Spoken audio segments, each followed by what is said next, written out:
Emma, ¿qué tal? ¿Cómo le va? Ernesto tenemos la saluda, mucho gusto. ¿Cómo está?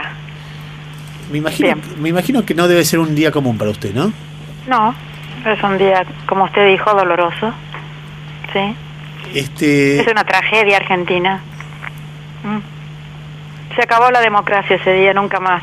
La revolución democrática que quiso encarnar él se terminó y nunca más floreció. Así que es triste. ¿Dónde estaba usted cuando ocurrió? En la casa de gobierno, al lado de mi padre. ¿Y de hecho, hay un incidente ahí que lo cuenta Fait en su libro, cuando lo insulto al Sogaray y lo quiero matar y Horacio Costa no me da el revólver. Y bueno, qué sé yo. ¿Usted intentó matarlo? Claro. No, de eso está en la obra de teatro también. No, claro, sí, lo insulté y le dije, traidor, hijo de puta, y maldigo a tu estirpe. Bueno, con los años, un hijo de él murió en la guerrilla y el otro dijo los otros días por televisión, sacaron a un mandatario honorable para poner a un adoquín con pelo. Lo escuché los otros días al hijo del Sogaray con mucha felicidad, la verdad. Emma, ¿sí? ¿Qué edad tenía usted? 25. 25. No, 26. Me estoy quitando años. ¿Era tan bueno como dicen que era? ¿Mi padre? Sí. Sí, era un hombre misterioso, nunca se supo cómo era. Era extraño, era difícil, no era sencillo. ¿Por qué? Porque era misterioso, porque era un hombre enigmático, porque no era fácil de descifrar. Tenía mucha vida interior, leía mucho, había vivido en Europa en el 34, todo el año completo, lo había conocido a Hitler, a Mussolini, sabía muchas cosas, las había visto. O sea, entonces era un hombre reconcentrado, era un médico que podía estar en los ranchos con las vinchucas y con la gente pobre, conocía la verdad, no era de la pampa húmeda, como decía él, era de otra parte, conocía el dolor, conocía Europa, había leído mucho, era culto. O sea, una rara avis en la política argentina, digamos. Entonces no es fácil decir, era un hombre que sabía lo que hacía y estaba preparado para hacerlo, pero bueno, no pudo llevar a cabo su proyecto hasta el día de hoy, trunco. ¿Por qué hasta el día de hoy trunco? Porque es así, porque la Argentina sigue dando tumbos. Eso voy a decir esta tarde en un discurso que tengo que decir en el Senado de la Nación, mejor dicho, en la sala Arturo Illia del Senado de la Nación, porque la revolución democrática que quiso hacer Illia y que siempre fue el proyecto del radicalismo no se ha terminado, no se ha hecho. Y se la debe el radicalismo al pueblo argentino, esa revolución. Y algún día, a lo mejor alguien levanta el guante y la hace. ¿Vos en qué no estás conforme con la democracia en que vivimos? Ay, por favor, ¿qué es esto? Esto no es democracia, amigo. No, esto es una botocracia autoritaria. La democracia es otra cosa. Fíjese que mi padre, en el año 34, cuando fue a vivir a Dinamarca un año, porque lo invitó un amigo de él, Jorge Hansen, porque claro, como mi padre lo había salvado, lo iba a bañar todos los días, porque mi padre era una especie de, no sé, de Albert Schweitzer, no sé, era un médico así, como muy, apasionado. Digamos, a ver, ¿cómo podría llamarle? Una persona abocada al dolor ajeno. Entonces había salvado a este dinamarqués que era director de la usina de Cruz del Eje, Jorge Hansen, lo iba a bañar todos los días. Entonces Hansen le dijo, si me curás del tifus, te invito a Dinamarca un año, a la casa de mi padre. Y ahí fue a Dinamarca, que era por supuesto una monarquía, ¿no? Dinamarca. Bueno, y sin embargo mi padre andaba todos los días en el Tívoli en bicicleta con el rey Cristian X y conversaba con él. Entonces como vio fascinado, ¿no? Vio fascinado estas democracias, mejor dicho, estas monarquías democráticas, estas monarquías escandinavas. Entonces se enamoró de ellas, aparte de enamorarse de la hermana de Hansen, ¿no es cierto? Y después fue a la Italia y a la Alemania nazi, y ahí se espantó, ¿no? ¿Cómo se llamaba el nazismo? Era socialista también, y también lo era el señor Mussolini. Y ahí aprendió mucho. Entonces, cuando volvió acá, él ya sabía cómo tenían que ser las cosas, ¿no? Bueno.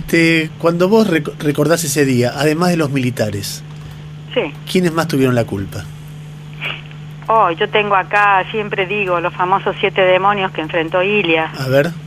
Y bueno, pero ya lo he dicho tantas veces, pero bueno, si quieres se los... Pero es didáctico, hay mucha gente que no lo escuchó. Bueno, el desarrollismo totalitario, que la prioridad se la dio al crecimiento económico a cualquier precio sobre la instalación de la democracia, por ejemplo, militares como Guglielmelli y frondicistas, que miraban a las compañías petroleras norteamericanas en busca de aventuras petroquímicas, la izquierda loca, prioridad a la revolución mundial sobre la instalación de la democracia, agitación terrorista permanente, más de 4.000 atentados en 3 años, Joe Baxter, el asalto al policlínico bancario, brotes guerrilleros de Tacorralo y Orán. Ay, porque el tricontinental de 1966 decía 1, 2 y 15 Vietnam, ¿no es cierto? Y el Che Guevara venía a la Argentina, no a Bolivia en esa época, pero estaba Ilia. ¿Qué le vamos a hacer? La iglesia tercermundista apoyó también. Perón, que buscaba producir un caos para volver a ser aceptado como pacificador. La extensa correspondencia de Perón-Cook ordena el terrorismo, ¿no es cierto?, la guerra integral al gobierno por todos los medios. Y el retorno a ese ficticio de Perón y de Isabel Martínez después. La universidad, principal beneficiaria de la política del gobierno. La agitación permanente, Vietnam, Santo Domingo, expulsión del economista norteamericano Rostov, escupen al general Castro Sánchez, mientras rinde homenaje a Roca, al frente de Rolando García de la Universidad, Fernández Long, la CGT, bueno, no solamente que además tuvo el mayor presupuesto de la vida, de la educación en la Argentina, sacaban los bancos a la calle, todos estos izquierdistas de palabra, porque creo que ninguno conoció nunca un rancho ni un pobre. Bueno, la CGT, plan de lucha en 6 etapas, ¿no es cierto?, toma de 11.000 fábricas, Ilia le manda a los jueces, no hay un muerto, no hay una persona vulnerada, no hay un día de estado de sitio. Y la prensa de Timerman, ¿no?, de los contratos petroleros, la revista Primera Plana de Timerman, el coronel Guglielmelli, confirmado, de Alzogaray, de Timerman, los dibujos, ¿no es cierto?, de todo el mundo, Landru, Flax, etcétera. Bueno, Neustadt, Grondona, ¿qué quiere que le diga? La revista Extra. Muchos demonios enfrentó Ilia. Y bueno, pero él sabía que podía caer,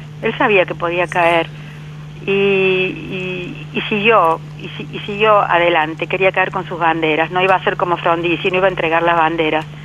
Entonces, sabiendo que las fuerzas morales tienen un inmenso valor simbólico, prefirió caer con sus banderas. Y así cayó un día como hoy, hace 44 años, porque no negoció. Ilia no negoció con nadie. Los otros negociaron, con los de afuera y con los de adentro. Ilia no negoció ni con los de afuera ni con los de adentro. No obstante, creció al 10%, pagó 1/3 de la deuda externa, hizo la 2065 de Malvinas. El proyecto interesante de connivencia, mejor dicho, de Federación Argentino-Chilena con capital en Córdoba, es un proyecto de Frei y de mi padre que la gente poco a poco conoce, pero era para salir a los 2 océanos. Tengo 2 preguntas para hacerte. Sí. Primero, ¿alguna vez se lo deja de extrañar a un padre? No, yo nunca lo extrañé, porque mi padre era un padre ausente. Entonces, a un padre ausente era un padre ambivalente, ausente y muy presente espiritualmente. Entonces, no, yo nunca lo extrañé porque está al lado mío, ¿no? Es imposible que no esté al lado mío. ¿Nunca lo extrañaste físicamente? No, jamás, porque nunca estuvo, además nunca lo vi de niña.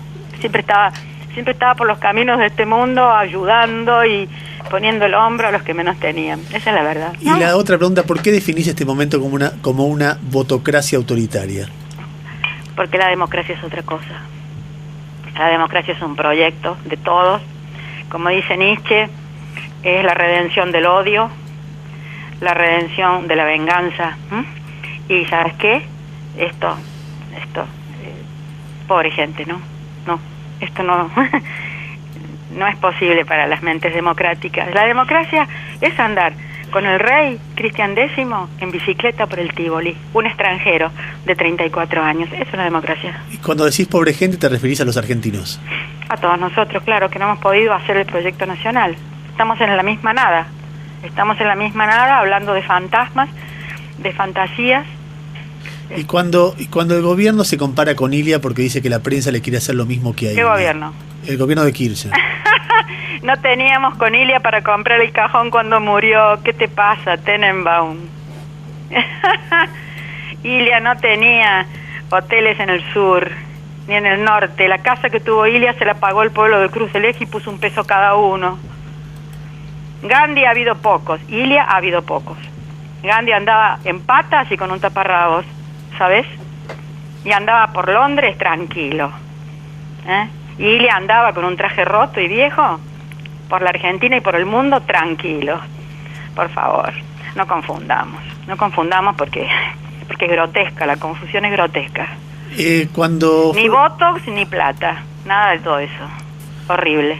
Cuando él pasaron los años. Sí. Vos sabés que el primer acto político que yo participé fue en el entierro de Balbín, en La Plata, mira. Porque yo soy platense. Claro, yo estaba con papá ahí. Yo me acuerdo perfectamente él caminando en medio de la multitud. Sí, nos llevó Coloto, me acuerdo. Me acuerdo perfectamente. En el auto de él. Me acuerdo también los codazos que daba la gente de Línea Nacional para que Alfonsino se subiera al palco. ¿Te acordás que en ese momento había... No me acuerdo. Era, el radicalismo lo presidía Contín. Claro. Te quería decir, él se fue de la presidencia, volvió a ser médico. No, nunca volvió a ser médico. No volvió a ser médico. Bueno, pero quiero decir, ¿se resintió él? ¿Se sintió solo? No, él pensaba volver. Él no era un resentido, era un hombre, no era un niño.